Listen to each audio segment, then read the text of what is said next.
Hi everybody, my name is Melissa and welcome to my channel. Today I'm going to be talking about the 13 books that I read in September. I only read 3 physical books, but I ended up picking up a lot of Kindle Unlimited books and I had a really fun time and I really felt the joy of reading again. I got into a lot of paranormal romances other than reverse harem. The majority of the books that I read are like paranormal books for sure. And I think that really kind of like kicked off the start of me being able to get back into the groove of reading again. And I've recently just been participating in the Kindle Clear Out Readathon, which is hosted by a lot of lovely ladies that are on booktube as well as bookstagram. And yeah.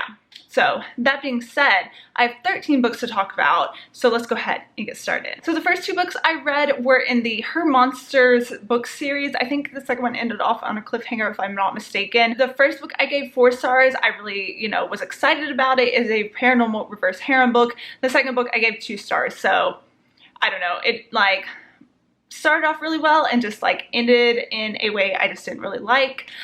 This is about a girl whose ex-husband actually ends up murdering her and she ends up becoming like this, I don't know, supernatural being, or she was one. I read this so long ago I can't really remember.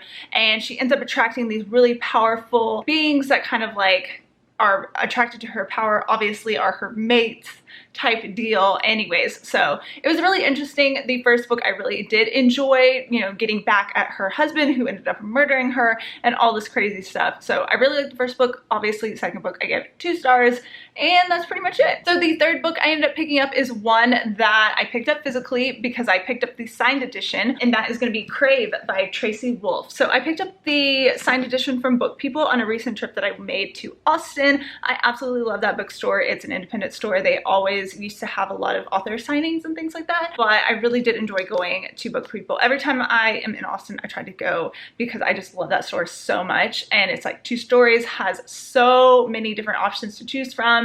They have a little coffee shop. I ended up picking up this book right here. This is very Twilight-esque, sorry about the reflection, and it definitely had those vibes. This is about a girl who ends up in a boarding school because she loses her family, and I think it's like Alaska, and there are supernatural creatures there. She doesn't really know anything about them and doesn't know like this kind of supernatural world exists, and turns out they are, she's living with them, and her uncle is the like not president, what is it called? He is not the superintendent, like the I don't know, principal of the school, and her cousin goes there too, and it's full of angstiness, drama, all that you can kind of get in a Twilight book at a boarding school in the middle of nowhere. This is the book. There's dragons, werewolves, vampires, all that fun stuff. This does end up on a cliffhanger, so I mean, it wasn't the most, sensational book I've ever read, but I really did enjoy myself while reading it. And this definitely kick-started my reading for the rest of the month.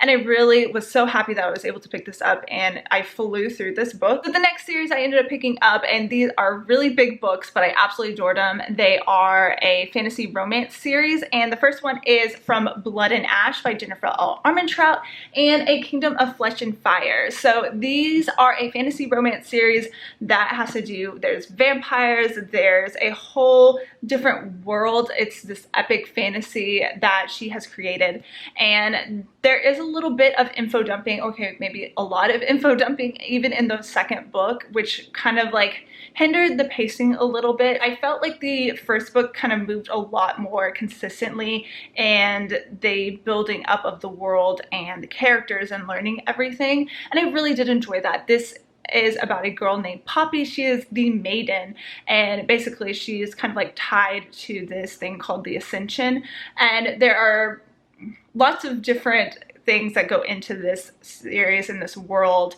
and they deal with the gods. There's a very big class system, and there's a lot of like political things that are going on as well. But basically, since she is the maiden, she is unable to ever show her face. She is always guarded 24/7. She doesn't have any friends other than the guard and a girl she is supposed to hang out with her. So she doesn't even have any friends. She's not allowed to talk to anybody other than those people. And of course the like Duke and Duchess that she lives with. So she doesn't really have any friends. She isn't able to do anything that she wants to do. And this is a big book about self-discovery, about who she is, and building up this like amazing love story as well. I absolutely adore Hawk, who is the guy interest in this, and I just adored it so much. So that being said, I really liked this one. The second one, I really did find the pacing to be a lot slower. I feel like the first 400 pages of this book were just like nothing happened at all, and then after that, the rest of the 200 pages, it was just like bam, bam, bam, and I wish that there was more of that action kind of happening in the, you know, first part of this book, but unfortunately no.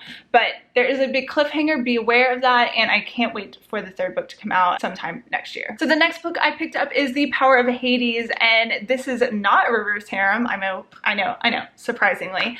I picked it up on Kindle Unlimited. It is about a girl who lives in New York, and she's kind of like trying to survive, do the best she can. She is going to school, you know, to become not an architect, what is it, where like they design gardens and all of that, and somehow she ends up getting taken to where Hades lives, and basically it's this big contest for these women to win his hand in marriage, and Hades wants nothing to do with it, and you find out that the main character is a little bit more than what she seems, and it's really interesting to kind of see her remember things that happened before and all of this stuff. And I really did enjoy this first book. I started the second. I think I might DNF it, I'm not sure. It just hasn't caught my attention enough to complete it, but I really did like this first book and it was a lot of fun. The next book I ended up picking up is Sicko by Amo Jones. This was one of my most anticipated books of the year. I ended up reading the first part in this like motorcycle anthology, and I was hooked. I thought I was really going to like it. Unfortunately, it just fell flat for me. It just wasn't my favorite. So this is a book about a girl who fell in love with her stepbrother, and he ends up going away and living in LA or something like that, and she's kind of left at home with her, you know, step parents, and just some crazy things are happening. You never really get a full understanding of what's going on until the very end. This is an MC romance. It has a lot of dark themes, a lot of trigger warnings as well. I feel like if you know Amo Jones' writing, there are a lot of dark elements to her books. She writes a lot of dark romances. So I really wanted this to be a little bit better. I gave it 3 stars, but I don't know. It is what it is. I'm kind of bummed. So the next book I ended up picking up is Hearts and Thorns by Ella Field. This is a stepbrother romance, and normally when I read stepbrother romances, they're like really quick, short, easy reads that, you know, basically just like is there for the smut. This one definitely had a lot more heart, a lot more heartache that went along with it. This definitely gives you angst, longing, heartbreak, all of that. I definitely had a lot of feels in this book. I really did enjoy it. I gave it 5 stars. I did read another book by this author this month that wasn't really my favorite, but I did enjoy this one. So next by Ella Field, I read Evil Love. This was a book that just didn't really make too much sense to me, to be quite honest, but I still went with the flow. It just went along with it, and it's a dark bully high school romance. So basically, like, I really liked the relationship between the 2 characters, but there was a lot of like other parts of the plot and the story that I just didn't really understand. Like when you have like secret society type stuff, I have to take it with a grain of salt, and this definitely had it, and I just really didn't believe it.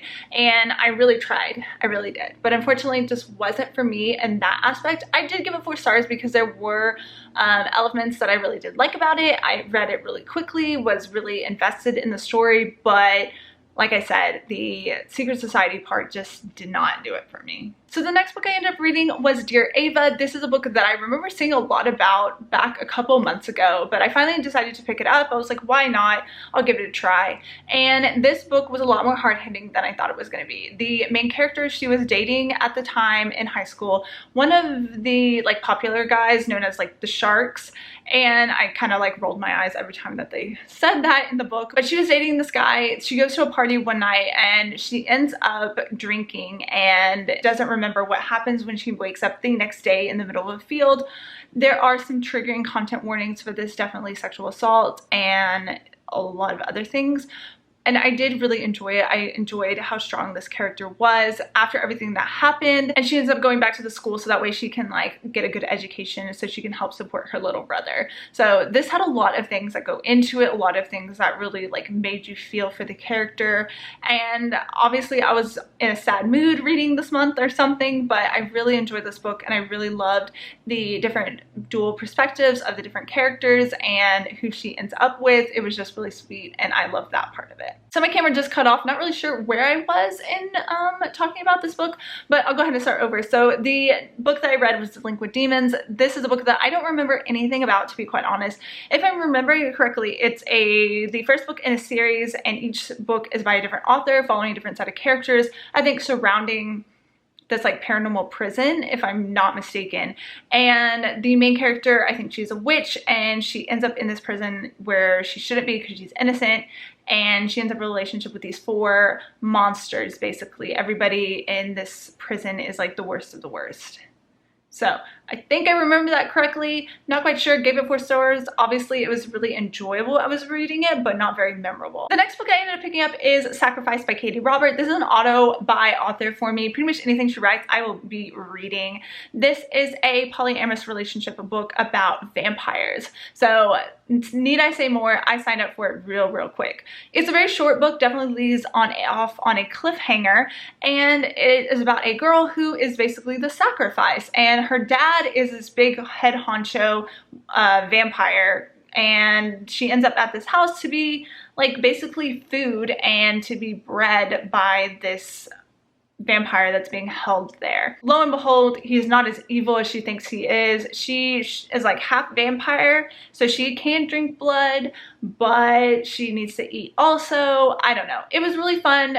It was quick, it was short, and definitely leaves off on a cliffhanger, so I really want to find out what happens next. Like I said, it is a polyamorous relationship, so there are 3 guys and her. There are some steamy scenes in this book, and Katie Robert always delivers very well with them, and it was a lot of fun. So the next book I ended up picking up, or the last book actually, is My Darling Arrow, and I kind of like this one, kind of not. There are certain things that I just could have like done without. This is a kind of sports romance and age gap romance, kind of, not really. 5 years, I don't know if that really counts, but basically she is a senior in high school and Arrow is her step brother, and he used to date her sister Sarah, and Salem has always loved Arrow and would write him letters since the first day she met him and like hide them under her bed. And lo and behold, something happens where Arrow is now working at the school that she is attending for delinquent girls, and so basically obviously they come together and you know all of this stuff. So I really did enjoy this book. She is 18. It's not I guess too taboo in that aspect because you know she's of age, but she's still a high school senior and he's like 23 or 24, something like that. So it's still a little odd, but I did enjoy it, and yeah, I don't really know what else to say about this other than it just was just kind of okay. Alrighty guys, I don't know how rambly and awkward this video was. It's been a long time since I filmed, and trying to remember these books that I did not write any type of review for was definitely a mistake because I don't remember most of the things that happened in these books or really what it's about. So yeah, that was my fault. But anyways, I feel like I really got back into the joy of reading, especially reading these fantasy romance books and paranormal romances. I had a lot of fun with those. I'm currently in the middle of the Kindle Clear Out readathon. I'm reading another, what is it, fantasy romance. So very excited. I'm really enjoying this one so far. Be on the lookout for my next, hopefully, wrap-up video for October, which will be coming obviously in November. But anyways, I hope you're having a great day. If you've read any of these books or liked them, didn't like them, want to chat about them, go ahead and comment down below. I would love to talk about it, chat about it, and I hope you have a great day and happy reading. Bye!